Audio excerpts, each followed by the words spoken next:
High বন্ধুরা, তোমরা সবাই কেমন আছো? আশা করি খুব ভালো আছো। মাই স্মল ফ্যামিলির তরফ থেকে তোমাদের অনেক অনেক ভালোবাসা জানিয়ে আজকে আবার একটা নতুন রেসিপি নিয়ে চলে এসেছি তোমাদের সামনে। তো চলো দেখতে থাকো। আমি আজকে কড়াই চিকেন বানাবো, তো দেখতে থাকো আমি কি কি করি। তো এখানে দেখো আমি চিকেন নিয়ে নিয়েছি, ওই 700 গ্রাম মতন চিকেন আছে। তো এখানে চিকেনের মধ্যে লবণ দিয়ে দেবো হালকা পরিমাণে।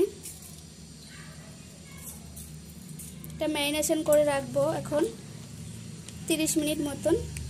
আর এখানে টক দই দিয়ে দিচ্ছি। আর এখানে আমি বড় বড় দুটো কয়ের রসুন ছাড়িয়ে রেখেছিলাম, ওটা আমি গ্রেট করে দিয়ে দেবো এতে। তো দেখো বন্ধুরা, এখানে কয়েকটা গ্রেট করে দিয়ে দিয়েছি রসুন। এটা এবারে ভালো করে মাখিয়ে ম্যারিনেশন করে রেখে দেবো।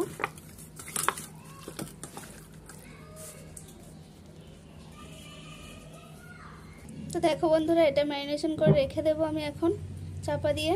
আর সব থেকে গুরুত্বপূর্ণ জিনিস হচ্ছে এই কড়াই চিকেনে এই মশলাগুলো। আমি এখানে নিয়েছি 4টে শুকনো লঙ্কা, গোলমরিচ, ধনে, মৌরি আর জিরে, গোটা জিরে, গোটা গরম মশলা আর দুটো আমি তেজপাতা কুচিয়ে দিয়েছি। এটা ভালো করে ভেজে তোমরা চাইলে শিলে বেটে নিতে পারো, আর মিক্সিতে করব মশলাটা। তো দেখো বন্ধুরা, আমার মশলাটা ভাজা হয়ে গেছে, এবার আমি নামিয়ে নেব। তো দেখো বন্ধুরা, আমি এখানে কড়াই বসিয়ে দিয়েছি। তো এখানে আমি তেল দিয়ে দেবো। কড়াই চিকেনের জন্য অনেকে আলু দেয় না এতে, সত্যি তরকারিটাতে আলুই দেয় না, কিন্তু তোমাদের দাদাভাই আবার আলু ছাড়া খেতে পারে না। তার জন্য আমি কয়েকটা আলু ভালো করে ভেজে নেব। তাই আমি এখানে কড়াইতে তেল দিয়ে দিলাম। তেলটা একটু বেশি করেই দিলাম, এই তেলেই মাংসটা করে নেব। তেলটা আমার ভালোভাবে গরম হয়ে গেছে, আমি আলুগুলো দিয়ে দেবো। অল্প একটু লবণ আর হলুদ দিয়ে আলুটা ভালোভাবে ভেজে নেব।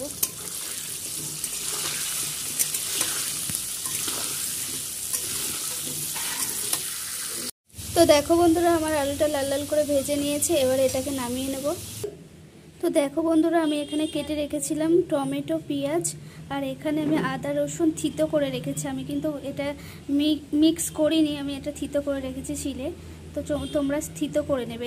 এই চিকেন কড়াইতে এরকমই আদা রসুন থিতো করেই দেয়। তো চলো দেখতে থাকো। আমি তেলের মধ্যে আমি পেঁয়াজটা দিয়ে দিই। দেখো বন্ধুরা, তেলের মধ্যে আমি পেঁয়াজটা দিয়ে দিয়েছি। পেঁয়াজটা লাল লাল করে একটু ভেজে নেব, ব্রাউন কালার হলে তারপরে আমি চিকেনটা দেবো এর মধ্যে। তো দেখো বন্ধুরা, পেঁয়াজটা ব্রাউন কালার মতন হয়ে গেছে, এখানে চিকেনটা দিয়ে দেবো। তো দেখো বন্ধুরা, তেলের মধ্যে আমি চিকেনটা দিয়ে দিয়েছি। এটাকে আমি ভালো করে এখন ভাজবো।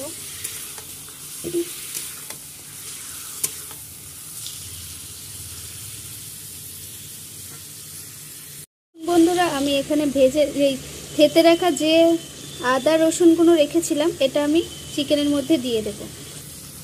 আদা রসুনের কাঁচা গন্ধটা চলে গেলে তারপরে আমি এখানে বাদবাকি মশলা অ্যাড করব।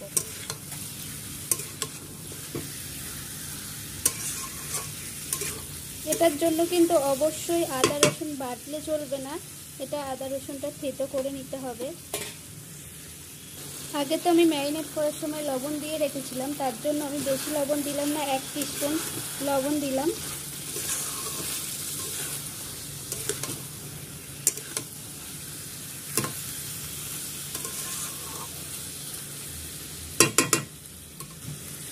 দেখো বন্ধুরা, আদা রসুনের কাঁচা গন্ধটা চলে গেছে। এখানে আমি অল্প পরিমাণে হলুদ গুঁড়ো দিয়ে দেবো।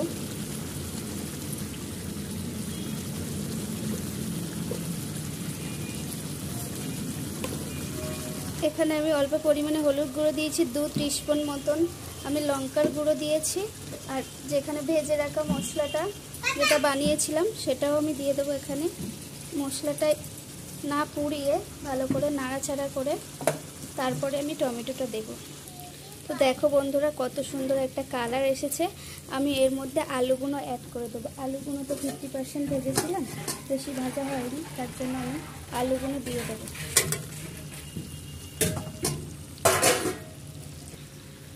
এই কড়াই চিকেনে আলু দেয় না, একদমই আলু দেয় না, শুধু কড়াই চিকেনই করা হয়। তো জাস্ট তোমাদের দাদাভাই খেতে পারবে না বলে তার জন্যই আলুটা দেওয়া, তোমার দাদাভাইয়ের জন্য, না হলে আলু এতে ইউজ করা যাবে না একদম। তো এখানে আমি এবারে টমেটোগুলো অ্যাড করে দেবো গ্রেভিটা আসার জন্য। এখানে আমি চাপা দিয়ে দিয়ে কিছুক্ষণ কষবো কড়াই চিকেনটা। তো দেখো বন্ধুরা, কড়াই চিকেনটায় কত সুন্দর একটা কালার এসেছে।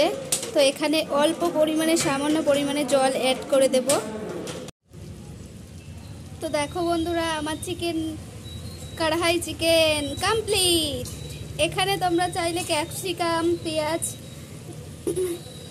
এগুলো দিতে পারো। আমার নেই বলে, পেঁয়াজটা আছে কিন্তু ক্যাপসিকাম নেই বলে আমি আর এখানে শেপ ডিজাইন মতন করলাম না কিছু।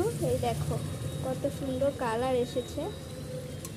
তোমাদের দাদা ভাই এত আলু খায়, তোমাদের দাদা ভাইয়ের জন্য আলু না দিলে হবে না, এরকম একটা ব্যাপার।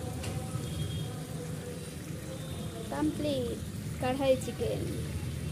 তো কে কে খাবে চলে এসো। আর আশা করি রেসিপিটা অবশ্যই ভালো লাগবে, একবার অবশ্যই ট্রাই করে দেখো ঘরে। আর যারা যারা আমার চ্যানেলটিকে সাবস্ক্রাইব করো না এখনও, তাড়াতাড়ি করে সাবস্ক্রাইব করে দিও। আর লাইক শেয়ার কমেন্ট করতে ভুলো না। কেমন হয়েছে রেসিপিটা অবশ্যই কমেন্টে কিন্তু জানাবে। আর কে কোথা থেকে দেখছো ভিডিওটা অবশ্যই কমেন্ট করবে। তো এখানেই আমি শেষ করছি। টাটা বাই বাই, আবার নেক্সট ভিডিওতে দেখা হবে তোমাদের সঙ্গে।